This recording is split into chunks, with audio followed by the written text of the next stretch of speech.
মুহূর্তে আমরা যেখানে আছি এটা হচ্ছে ওয়াদি আল জিন বা জিনের পাহাড় নামক যে জায়গাটা, সেখানে আসলে আগের দিনে বেদুইনরা মরুভূমির ভিতরে কীভাবে থাকতেন সেরকমভাবে একটা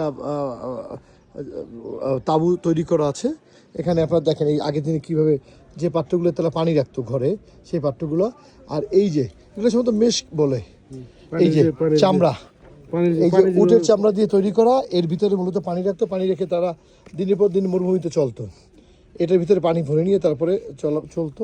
আর এখানে তাদের ট্রেডিশনাল কিছু জিনিসপত্র দেখা যাচ্ছে, এই যে আমি দেখাই, এই যে বেদুইনের ঘরে যে সমস্ত গাওয়া খাওয়ার জন্য, চা খাওয়ার জন্য যে কেটলিগুলো ব্যবহার করে সেগুলো এখানে দেখেন। এইটা কি ভাইয়া, এইটা কি? ও আচ্ছা আচ্ছা, কয়লা দিয়ে রান্না করে হাওয়া দিত, এটা হাওয়া দিত। আচ্ছা, হাওয়াটা ওইভাবে দিত। এরপরে তাদের আসলে আমি টেলিভিশনে আমরা যেরকম দেখি ভিতরটা এরকমই। এই ছটকা পাখি তাড়ানোর জন্য বা পাখি শিকারের জন্য ছটকা ব্যবহার করতো।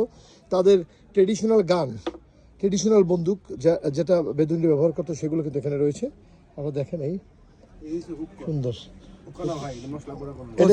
এটা মশলা গুঁড়ো করার, এর ভিতরে এই যে দেখে, এই যে মশলা পেশা হতো এখানে। হ্যাঁ, কফির দানা যেটা করতো। এই আর তাঁবুর শেপটা এরকম থাকতো। এখানে আমাদের এক বাংলাদেশি ভাই আছে, বাংলাদেশি না ভাইয়া?